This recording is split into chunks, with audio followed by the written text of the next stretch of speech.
All right, we'll open up to Hosea. Hosea is the first of the minor prophets after Daniel. So if you find Daniel, go just a little bit further, and that's Hosea. I'm excited to be preaching tonight. Really happy to be preaching tonight. It's been, I think, the Answers in August series that we did. I think that was the last time that I preached, or that was more teaching. But then I got sick and was out for several weeks, and but God's been faithful in answering your promises. So I'm really excited to be, or answering, not answering your promises. That's our Advent devotion, answering your prayers for me.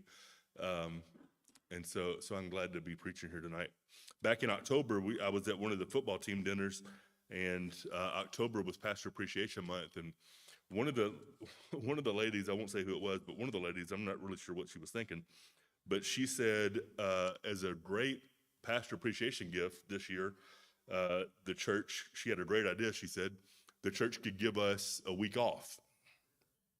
And I said, like, what do you mean a week off? And she said, like, we'll pick a Sunday in October, and we won't have church that Sunday. We'll give all y'all the week off, and it'll be great. And I said, that's a horrible Pastor Appreciation gift. That's like the worst thing I can think of. If you wanted to give us a Pastor Appreciation gift, we should have like a 6-hour service and everybody get to preach at least once. That would be a much better Pastor Appreciation gift than taking the whole week off. But so I'm thankful to be preaching tonight. We're going to be looking at the book of Hosea, continuing this series that we've been doing now for some time, where we're looking at whole books of the Bible, just one sermon at a time, covering a whole book. And Hosea, as I've already mentioned, is the first of the minor prophets. Okay, so we got the major prophets and the minor prophets in the Old Testament. And really, I think you all know this, or most of you do, but the only difference between a major prophet and a minor prophet is just the length of the prophecy, the length of the book, right? The major prophets are the bigger, the longer books like Isaiah, Jeremiah, Ezekiel, Daniel. And then we have these 12 minor prophets at the end of our Old Testament. And Hosea is the first of these minor prophets. Now, when we think about the prophets, major prophets and minor prophets both, but when we think about the prophets, when we think about the Old Testament, we can divide the Old Testament into 3 sections: the law, and then the writings or the poetry, and then the prophets. Okay, the prophet section though can be divided into 2 other sections. Okay, when we think about the Old Testament, we don't think about 3 sections. We think about 4 or 5 sections. The way that we think about it, I think. But in the Hebrew mind, they had these 3 sections. But part of the prophets was the history, and then like the teaching prophets or the prophesying prophets, right? So they would take the book of Joshua, would be in the collection of the prophets, because that was part of the history. And so we can think about what we think of as the prophets, the major prophets, minor prophets. We can think about some of the books of the Old Testament being these history books that tell of what God is doing in the history of Israel, and what Israel is doing, what the people of God are doing during this history. And then we can think of these teaching prophets, the major prophets, minor prophets, as being commentary on the history of Israel, explaining how God's thinking about what's happening in the history of his people, and what he's doing among them, and what they're doing, how they're responding to him. And so if we think about Israel's history, the early history, they were, God called Abraham. They went into slavery in Egypt, and then in the Exodus, they're led out of Egypt, and they're wandering around in the wilderness for 40 years, and then Joshua takes them across the Jordan River into the Promised Land, and they begin to conquer that land and take it over and settle there as kind of a loose connection of individual tribes. But then they ask for a king, and so God gives them Saul. And Saul lasts for a little while, but he turns away from God. And so God takes the kingdom away from Saul and gives it to David. And so David's this good king. And one of the things that David did as the king was he united all the tribes together into a kingdom. And so for the first time now, you really had a kingdom where all the tribes are not just these loosely connected clans, but they're a kingdom now. And David oversaw that and was a good king. And then when David died, his son Solomon became king. And in a lot of ways, Solomon was a good king. But in some other ways, especially toward the end of his life, he turned away from the Lord and led Israel into sin in some ways. And so then when Solomon died, Solomon's son Rehoboam became the next king. And if you read the history there around Rehoboam, Rehoboam didn't follow in the wisdom of his father Solomon. Instead, he turned and listened to some younger advisors he had. He didn't listen to the older advisors that had advised his dad Solomon. He listened to these younger men, these younger advisors that he had, and they advised him to be harsh toward the people, to kind of establish his authority and his dominance from the very beginning. And he was too harsh toward the people, and the people turned against him. And what happened was the kingdom ended up being divided in half, or not in half, but divided in two. And so most of the tribes stayed with the kingdom of Israel, and this king named Jeroboam, who came and challenged Rehoboam, became the king of the first king of the northern kingdom, Israel. And Judah and Benjamin became a separate kingdom. They kind of seceded from Israel, and they continued with Rehoboam in the line of Solomon. And so at this point in Israel's history, you have this kingdom has been divided now in half. Okay, and so as we think about the prophets, the writing prophets, they're writing either to the north or the south, or some other group. Okay, so you think of someone like Isaiah, Jeremiah, Ezekiel, Micah. Most of the prophets that we know of in the Old Testament are writing to Judah, the southern kingdom. That was the more faithful kingdom that followed God for longer. Some of the prophets, like Nahum, was writing to the Assyrians. Obadiah was writing to the Edomites, to the nation of Edom. And so there are a few like that are writing to other nations. Most of them are writing to the south. There are a few writing to other nations. And then you have two that are writing to the northern kingdom, Israel. And one of those is Hosea. Amos is the other one. And Amos and Hosea and Isaiah and Micah, they all lived around the same time. Hosea is the final prophet to the north, though. He wrote after Amos did. He was writing in the mid-8th century, around 750 BC. And then the northern kingdom was conquered by Assyria in 722. So about 20 to 30 years after Hosea is prophesying to Israel, God sends judgment, and they're conquered by Assyria. The destruction comes.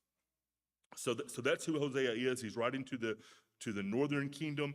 Now, sometimes in the book of Hosea, if you're reading there, you'll hear about Israel, which is the northern kingdom. You'll also sometimes hear about Samaria, and a lot of times you'll hear about Ephraim.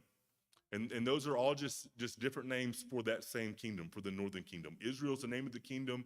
Samaria is the name of the capital. And so sometimes it's referred to as Samaria, but it's talking about the whole kingdom. And then Ephraim was the most prominent, the most powerful tribe in the north at that time. And so sometimes it's referred to as Ephraim, but it's all the same thing. And so what's happening during this time? The northern kingdom, Israel, was a less faithful kingdom than the southern kingdom was, than Judah was. At least we might say they turned further away from God more quickly than the south did.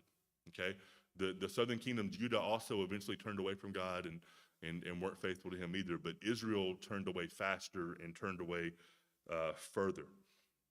And so what's happening when Hosea is writing here, there's a couple of main things happening. One is like society kind of wise, and one is religion kind of wise, okay?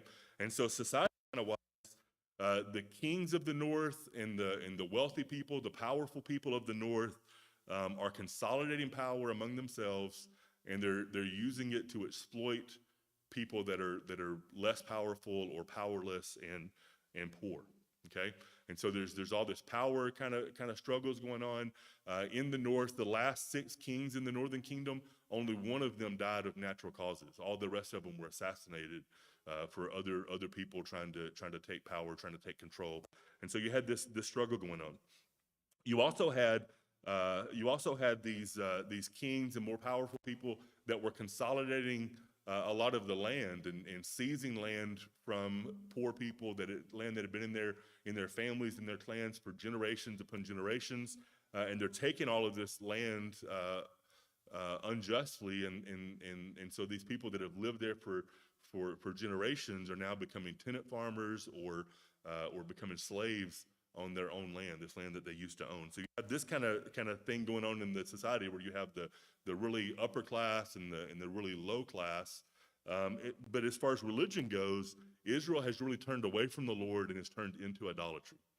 And so as you're reading through the book of Hosea, and hopefully you'll find time maybe this week to read through the whole book. It's only, I think, 13 chapters, 14 chapters long, 14 chapters long. And so hopefully you'll find a time this week to read it. But as you're doing so, you may notice Baal coming up a lot. This idol or this god named Baal. And we hear about Baal throughout the Old Testament. He was a Canaanite god. But Hosea uses Baal kind of almost like a generic for idol or for God. And so they're worshiping Baal, but they're also worshiping these other Canaanite gods, especially these fertility gods. And they're really highly influenced by this Canaanite religions. Again, especially the fertility gods. And they're worshiping these fertility gods for both fertility for the land, that their crops might increase, and fertility for the people, that they might increase in children and population, and that kind of thing. So let's look at a few places here in Hosea. Open up to chapter 4. Okay. Before we get to chapter 4, though, in chapter 3, and then later again in chapter 10, we hear about these sacred pillars. And so these are like altars or places of worship or places of veneration that are being set up in honor of these false gods. In chapter 4 that we're going to read here in verse 12, it says, "My people consult their wooden idol, and their diviner's wand informs them. For a spirit of harlotry has led them astray, and they have played the harlot, departing from their God." And so they're worshiping these idols, but they're also looking to these idols as if they're real, like they're believing that these are real gods, and they're looking to them for direction. And they're using these diviner's rods, it says, or diviner's wands to try to get the direction, the leadership from these false gods. If we keep reading there in verses 13 and 14, it says they offer sacrifices on the tops of mountains, and they burn incense on the hills under oak and poplar and terebinth, because their shade is pleasant. Therefore your daughters play the harlot, and your brides commit adultery. I will not punish your daughters when they play the harlot, or your brides when they commit adultery, for the men themselves go apart with harlots and offer sacrifices with temple prostitutes. So the people without understanding are ruined. And so it's not only here that they're living in immorality and there's prostitution going on, but they're involving themselves in prostitution. The women are giving themselves to prostitution. The men are going and being with the women in prostitution relationships as a means of worship. And there's something going on here with the Canaanite religions where somehow that plays into this idea of fertility gods and blessing on the land and on the crops and those kind of things. But they're doing these things as means of worship, as forms of worship. Another place is in chapter 8, verses 4 and 6 say this: "They have set up kings, but not by me. They have appointed princes, but I did not know it. With their silver and gold they have made idols for themselves, that they might be cut off. He has rejected your calf, O Samaria, saying, my anger burns against them. How long will they be incapable of innocence? For from Israel is even this. A craftsman made it, so it is not God. Surely the calf of Samaria will be broken to pieces." Reading that, surely you would immediately begin to think of the wilderness, and when Moses is up meeting with God, and he comes down, and they've taken their gold and their jewelry and melted it down and formed it into a golden calf that they're worshiping.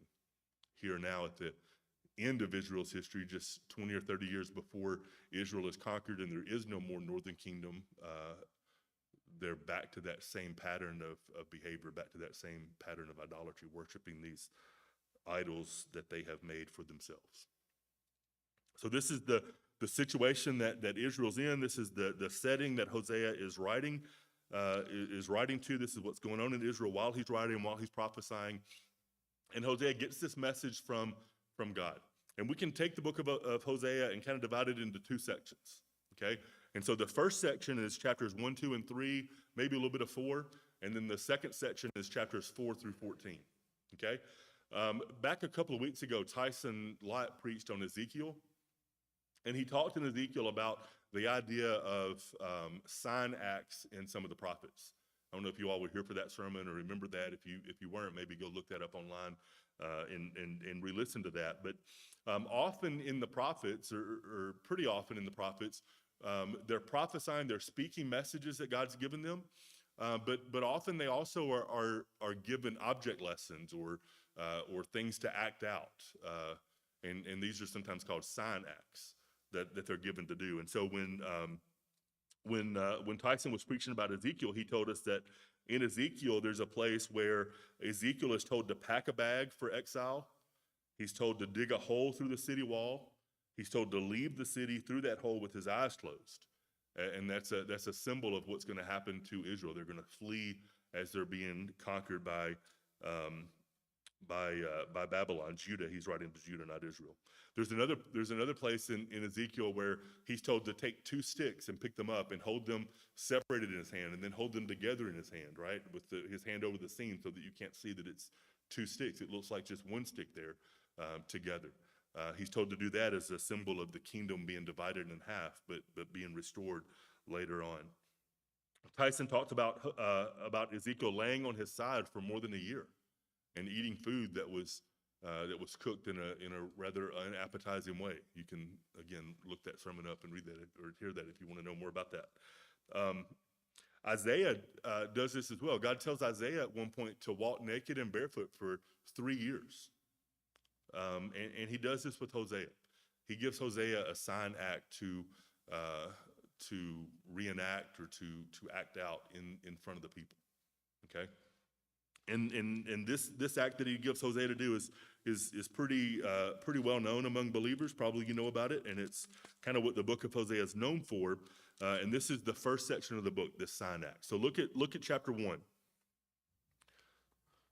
In chapter 1, starting in verse 2, it says, "When the Lord first spoke through Hosea, the Lord said to Hosea, 'Go take to yourself a wife of harlotry and have children of harlotry. For the land commits flagrant harlotry, forsaking the Lord.'" So God tells Hosea to go and marry a prostitute. Okay? So verse 3, he did that. He went and he took this lady named Gomer. She was the daughter of Diblaim, and she conceived and bore him a son. And the Lord said to Hosea, "Name him Jezreel, for yet a little while, and I will punish the house of Jehu for the bloodshed of Jezreel, and I will put an end to the kingdom of the house of Israel." Okay, so this is the first son they have is named Jezreel. Jezreel means something like he shall not obtain compassion, or he will not have compassion. Verse 5 says, on that day I'll break the bow of Israel in the valley of Jezreel. Verse 6 says, "Then she conceived again and gave birth to a daughter." Now there's something kind of odd going on here, because if you look back to verse 2, it says, or verse 3, it says, "She conceived and bore him a son." Here in verse 6, it says, "She conceived again and gave birth to a daughter." Now we don't know for sure, it's not spelled out, but it doesn't say she bore him a daughter, so it could be that she's not being faithful from the very beginning, and she's having children out of wedlock with him, right? We don't know that for sure, but that could be the case, because it doesn't say she bore him the daughter like she did the son. But either way, she conceived and had this daughter, and God said to her, name her Lo Ruhamah, for I will no longer have compassion on the house of Israel that I would forgive them. But I will have compassion on the house of Judah and deliver them by the Lord their God, and will not deliver them by bow, sword, battle, horses, or horsemen. And then when she had weaned Ruhamah, she conceived again and gave birth to a son. Again, it doesn't say there that she bore a son to Hosea. It doesn't say anything about who the father is. Just said that she conceived and bore a son. And the Lord said, name him Lo Ami, for you are not my people, and I am not your God. Okay? So this is the first step in this sign act that God gives Hosea to do. Go marry this woman and who is a prostitute and have children with her. Okay? So there's a redemption kind of idea going on there, right? Where he's marrying her and removing her from that lifestyle and making her his wife, redeeming her in that way. But it goes on.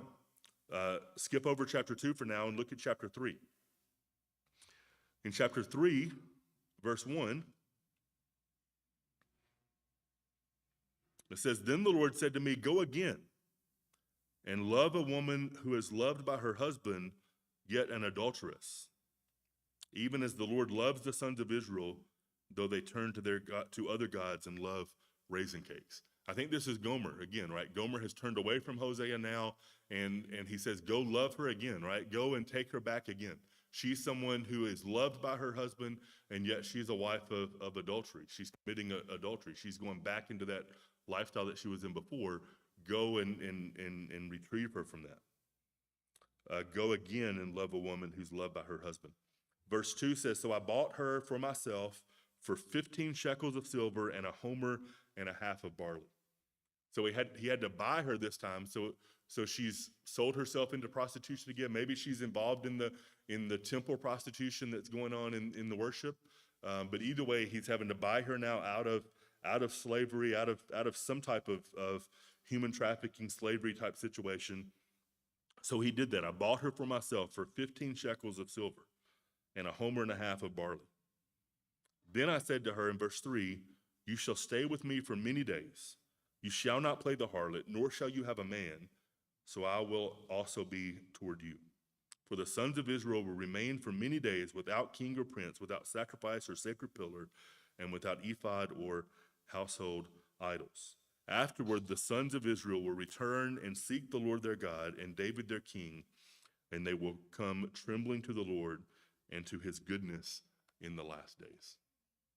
And so God tells Isaiah to go and perform this act, perform this drama in front of the people. And he says, this is not just something I'm doing for no reason. This is something that I'm doing because it's a picture. It shows the relationship between God and his people, between God and the Israelites, God and this northern kingdom that have turned away from him, right? And so Hosea is told, go and marry this woman who has defiled herself and is in prostitution, and that's what God has done for his people, right? He bought his people out of sin, took them out of sin, removed them out of sin, and yet when Hosea did this, the wife that he chose turned away from him and went back into that lifestyle of prostitution. And God says, go take her back again, right? Don't write her off.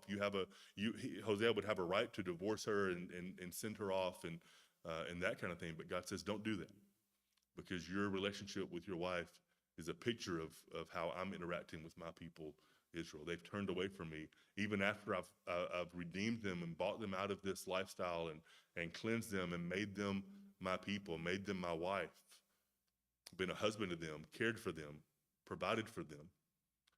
Even after that, they've turned away from me. And yet God says, I haven't turned away from them. So this is the first section of the book, chapters 1 through 3, mainly tell that story. And then the rest of the book, chapters 4 through 14, we don't have enough time tonight to kind of go through each verse or each chapter one by one, but I want to look at kind of 4 points that are made there, or 4 things we see there about what's happening.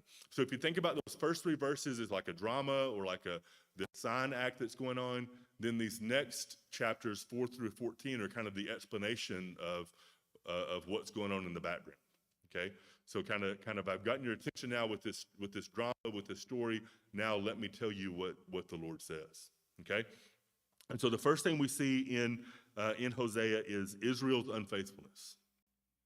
Israel's unfaithfulness. The second thing we see is God's faithfulness, and then we see Israel's response, and then we see God's response. Okay, and this is not a chronological thing that starts in chapter 4 and goes through chapter 14.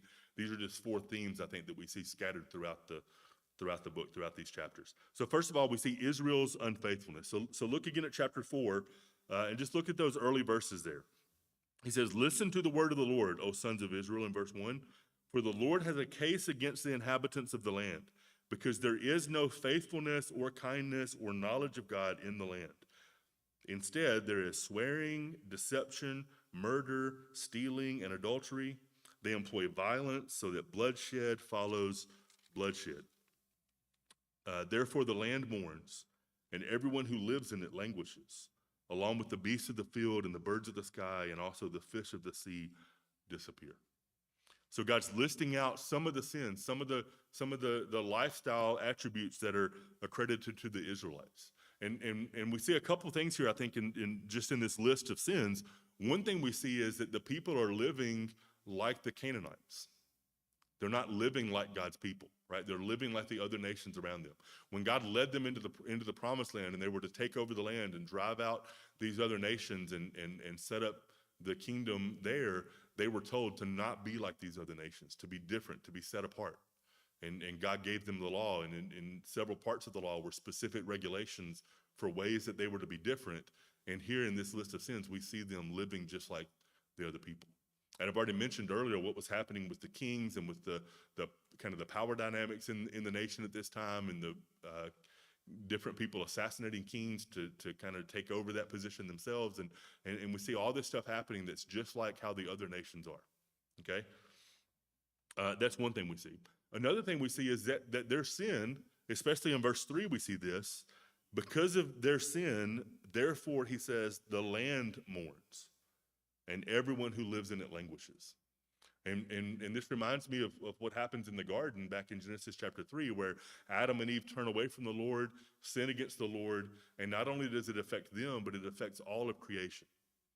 And God is setting up his kingdom, and his kingdom has effects for all of creation, not just for people. It does have effects for people, and people kind of stand in as the representatives and the agents on behalf of the rest of creation.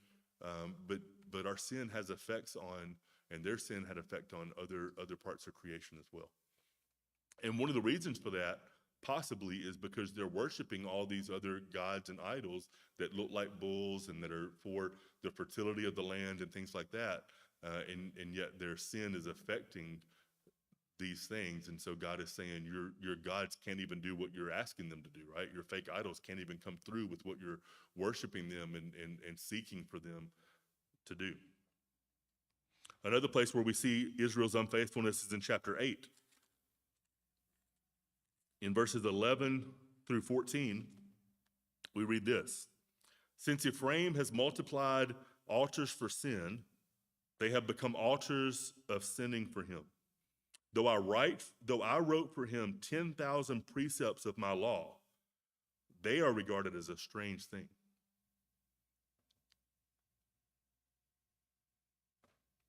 As for my sacrificial gifts, they sacrifice the flesh and they eat it, but the Lord has taken no delight in them.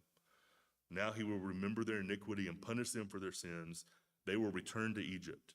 For Israel has forgotten his maker and built palaces, and Judah has multiplied fortified cities.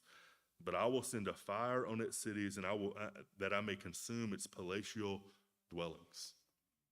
And so we see a couple things here as well, I think. The first thing we see is that the nature of sin, I think this is always true, but here it's explicitly true.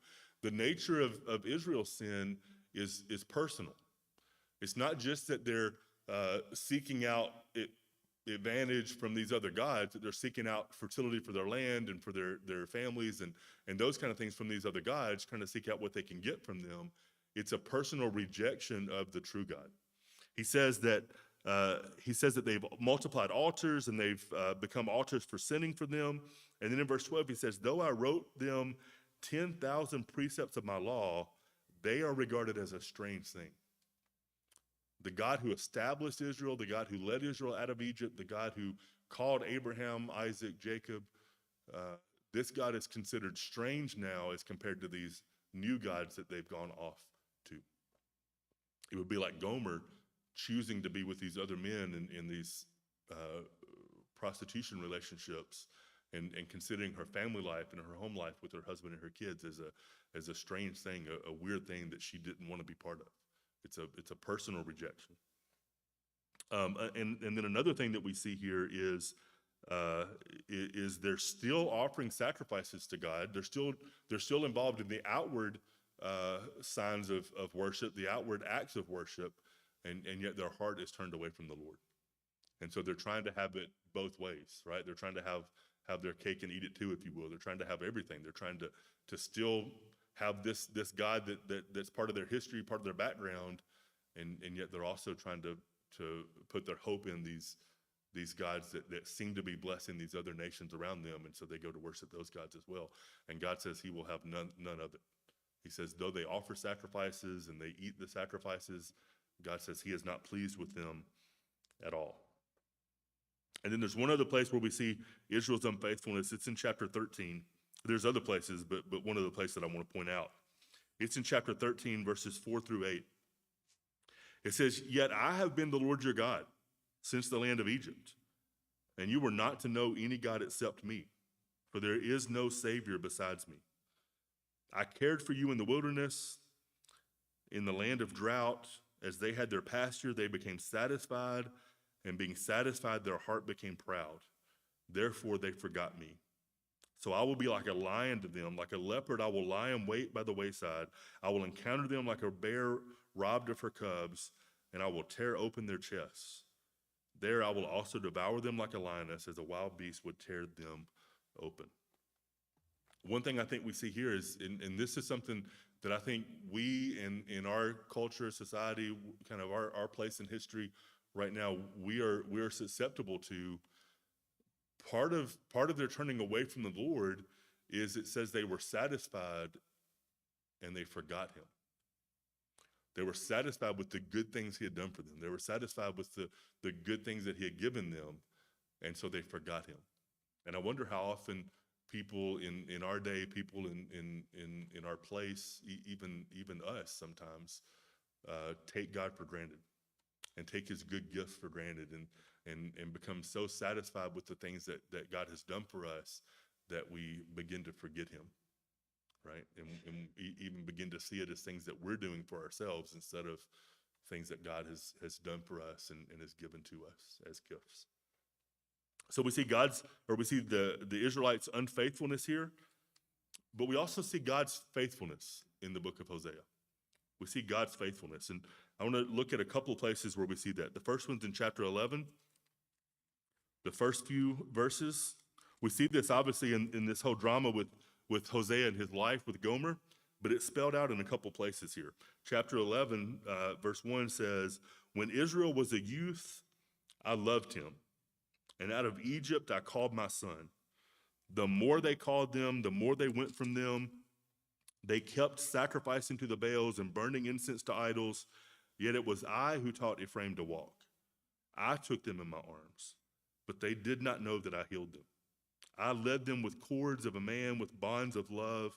I became to them as one who lifts the yoke from their jaws, and I bent down and fed them. These are very, very tender images of a father with his child, or even with a mother with her child, right? And one of the reasons that God is faithful to his people is because of his love. It's rooted in his own love. It's not rooted in what they've done. It's rooted in his own love. And this is what he told Isaiah, go to Gomer and love her, right? Even though she has not loved you, even though she has turned away from you, go to Gomer and love her and treat her well because you love her. And God's faithfulness to his people, God's faithfulness to his people, even when we are disobedient, even when we're rebellious, even when we forget him and turn away from him consider him and his ways strange. God's faithful to his people because of his love. And then the second thing we see back in chapter 1, starting in verse 9, the Lord said to name him, this is the second son, the third child of Hosea and Gomer. The Lord said to name him Lo Ami, for you are not my people. That's what that word means in Hebrew. Lo Ami means not my people. Name him Lo Ami, for you are not my people, and I am not your God. And then he says in verse 10, yet the number of the sons of Israel will be like the sand of the sea, which cannot be measured or numbered. And in the place where it is said to them, you are not my people, it will be said to them, you are the sons of the living God. And the sons of Judah and the sons of Israel will be gathered together, and they will appoint for themselves one leader, and they will go up from the land, for great will be the day of Jezreel. And so even though God is saying, call them, you are not my people, they're about to go into exile. They're about to be destroyed by the Assyrians, go into exile. They're about to lose their kingdom. And God says, call them, you are not my people, and I'm not your God. And yet God says, but I'm also going to say that you are my people, right? This is a temporary thing. It's not forever. And so God's faithfulness is rooted in his commitment to his people, right? And this is quoted later in the New Testament. In Romans, Paul quotes it when he's talking about salvation being brought to the Gentiles and the Jews alike, and the Gentiles being grafted into God's people. And so God's going to turn away from them because they've turned away from him. God's going to call them not his people because they're acting like they're not his people. And yet God says that's not going to last forever. There's going to be a time where I'm going to come back, and those who were called not my people are going to be called my people, because I'm going to make them my people. I'm going to bring them back to me, which is rooted in his love again, and rooted in his commitment to his people. So even though Israel is unfaithful, God is faithful, and God's faithfulness is not based on their faithfulness, right? God's faithfulness is not based on their obedience or based on their love toward him. God's faithfulness is based on his own nature, his own character. It's based on his love for them, and it's based on his commitment to them as his people, and to us now who've been grafted into his people. There are two more themes I want to point out, though. The next one is Israel's response. Israel's response. So let's look at two passages we'll see here. The first one's in chapter 6, starting in verse 1. It says, come, let us return to the Lord, for he has torn us, but he will heal us. He has wounded us, but he will bandage us. He will revive us after 2 days. He will raise us up on the third day, that we may live before him. So let us know, let us press on to know the Lord. His going forth is as certain as the dawn, and he will come to us like the rain, like the spring rain watering the earth. And so Israel is going to turn back to the Lord. Israel is going to turn back to God. And this is the whole purpose of God's punishment to start with, right? It's not a vindictive thing. It's not a harsh thing. It's not just a vengeance for vengeance's sake thing. It's God disciplining his people to show them and to prove to them that they can trust in him, and that they're not to trust in any other false deities, any other false gods. In fact, if we don't have time to read it tonight, but if we read through a lot of the book, a lot of the judgments, the specific punishments and judgments that are coming on the people are going to be specifically geared toward those false gods that they're trusting in. Like, one of the judgments that's coming on them is that their fields are not going to produce harvests, right?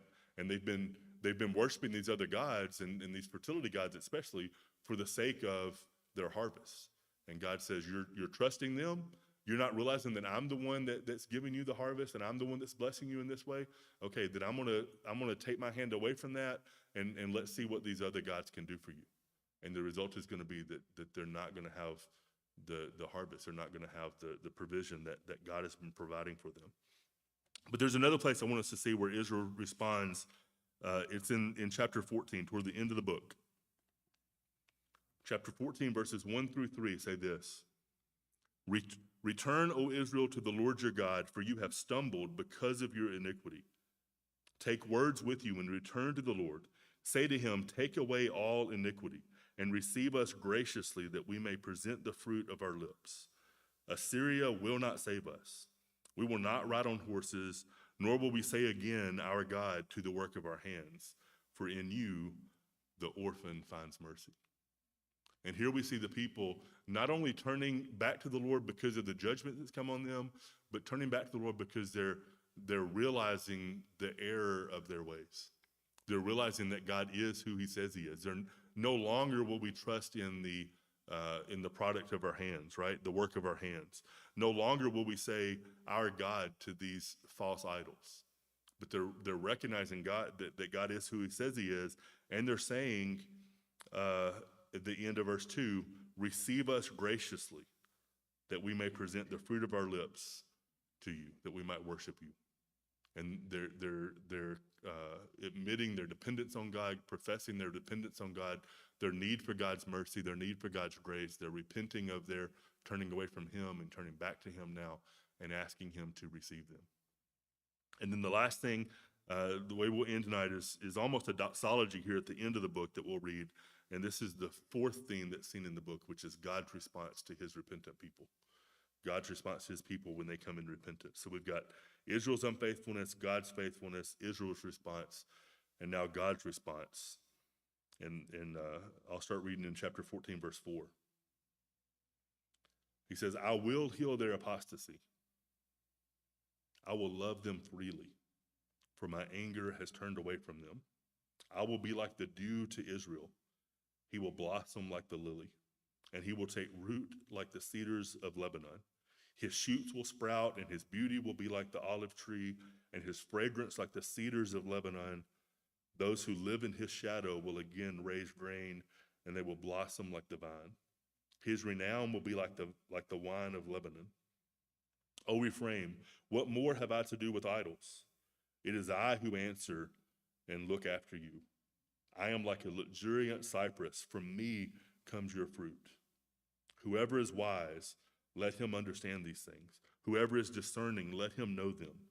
For the ways of the Lord are right, and the righteous will walk in them, but transgressors will stumble in them. Let's pray. Father God, we thank you tonight for the book of Hosea. God, we thank you for the message that you gave him and he gave to the people of Israel. And God, we thank you that same message is true today. And God, I pray that you would forgive me, forgive us when we take you for granted. God, forgive us when we desire the good things that you give to us more than we desire you. Father, forgive us when we desire those good things so much that we seek them from other sources besides you. God, I pray that you would bring us close to yourself. God, I pray that like the people of Israel here, God, that you would make us repentant towards you. Father, prove yourself in our lives and then draw us to yourselves. And God, we even ask for, as hard of a prayer as it is to pray, God, we even ask for your reproof and your discipline. Even as Hosea says here, even as the people of Israel say through Hosea here, God, that you have torn them, but you will bind them. God, we thank you for tearing sin from us and tearing our desire for sin from us, as painful as that might be sometimes. And God, we thank you for binding us and for covering our wounds. And God, just like the people here of Israel, we cry to you, be merciful to us. God, accept us. And God, we thank you that you are our Savior. And we thank you that you have saved us through Jesus. And God, we thank you for him and pray this in his name. Amen. Thank y'all.